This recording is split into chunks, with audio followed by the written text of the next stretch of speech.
Good morning, YouTube. This is old Mc.Hampton Homestead. I wanted to kind of post a video about why I enjoy homesteading and why I enjoy working with animals, working with the land that I've been able to be blessed with.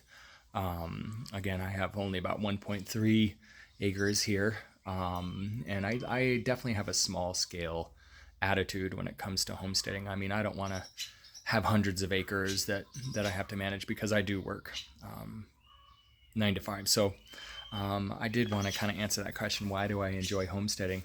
I enjoy homesteading because being around animals is one of the things that I've always loved and had a great passion for. I actually grew up raising horses and cows with my grandfather and showed in 4-H club and showed horses through 4-H club. And I kind of grew from there, and after high school I traveled to Alaska and in Alaska I worked with horses and took a lot of people out on horseback rides.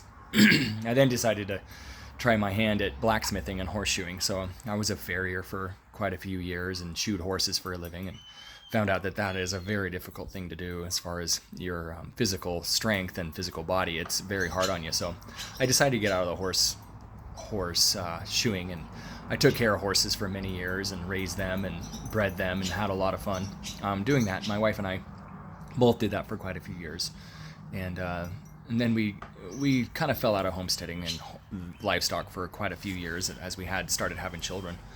But now I'm back in that scene again, which is really nice. I've been able to purchase a little tiny 1.3 acre property that is giving me and is allowing me to kind of get back into that livestock thing again. I don't have any horses anymore, but I do have quite a few animals out here so far, and I've built quite a bit this summer.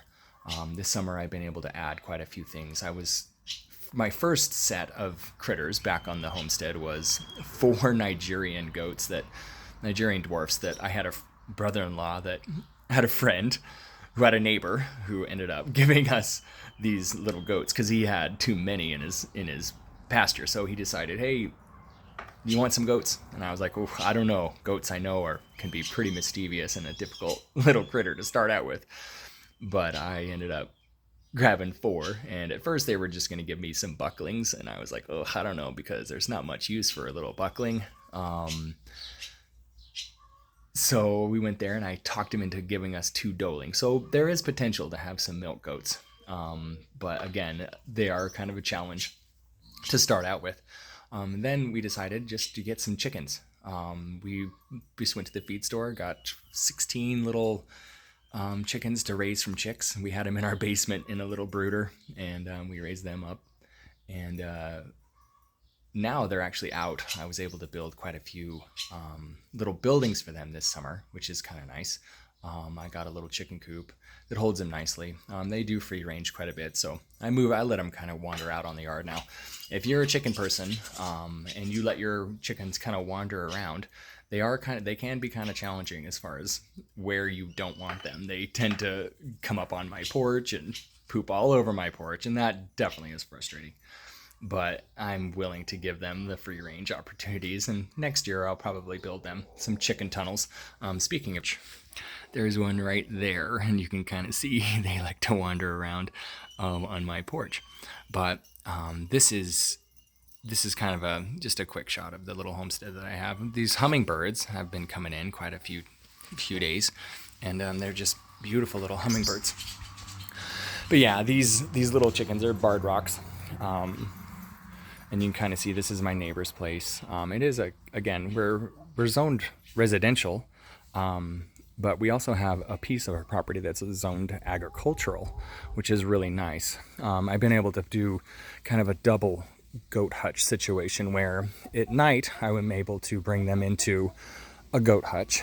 And a lot of these things that you're seeing are sourced from neighbors. This old house right here I actually was able to source. It was kind of sitting on the side of the road, and I knocked on the gentleman's door, and he was like, "Hey, what are you gonna do with that old doghouse?" And he's like, "Oh, I'm gonna throw it away." I was like, "Well, can I take it?"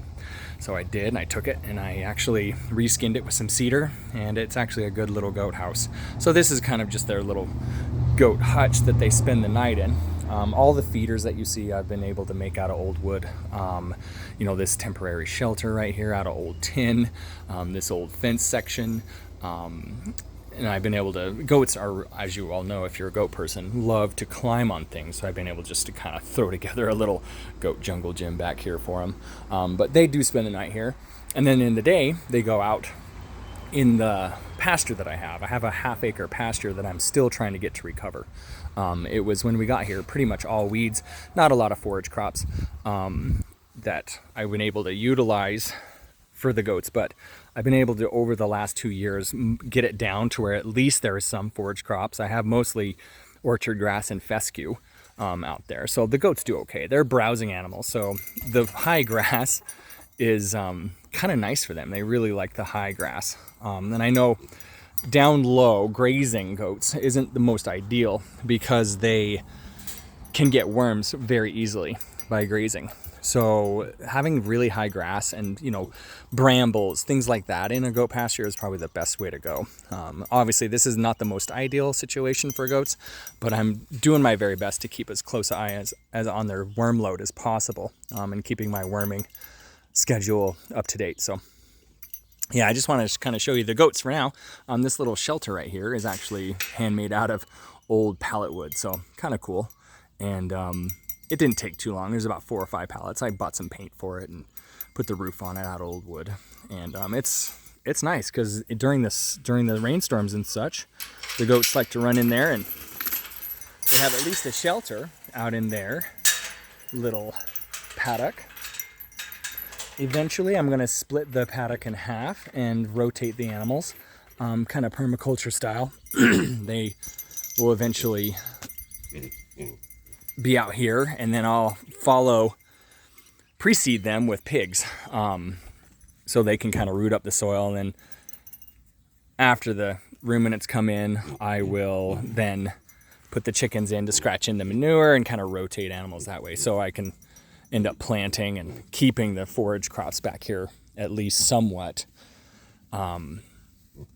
healthy. I mean, when I first moved here, it was all weeds, big piles of brush. You can still see that old pile of brush back there. That old red barn, the old red barn was there when we got here. I'm still working on buttoning it up and making it really nice. You might be able to hear this little guy behind me. This little guy right here is my buddy. His name's Dinnerbone, and he is a Duroc IPP, which is an Idaho pasture pig cross.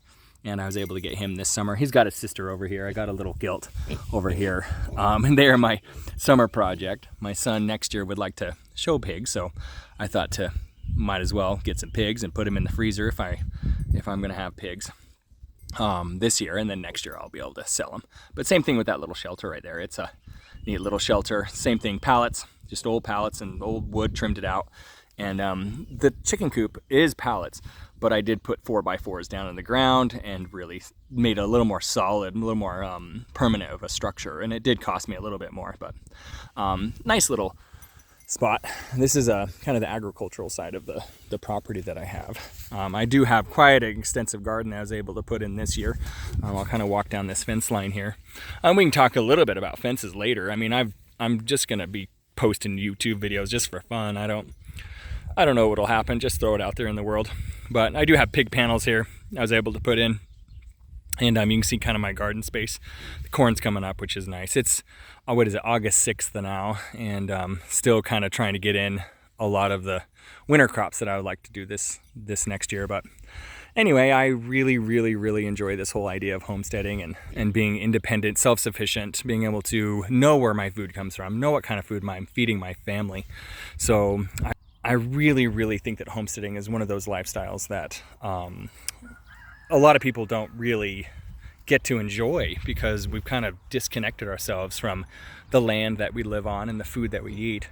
So coming back to that, I think, is a really important thing, not only for myself, but for my kids. And watching my kids grow up around these animals and have responsibilities to take care of them is so fantastic to see. So if you have kids and you have the chance to have your own little homestead or own animals in general, just I think you should do it, because it is so fantastic to watch them interact with the creatures that you can raise. And then really honestly, the food that you can produce is pretty amazing too. So anyway, I hope you're all having happy homesteading out there if you are a homesteader, and if you're not and you really want to be, I think you should really give it some thought. So thanks for watching. Bye-bye.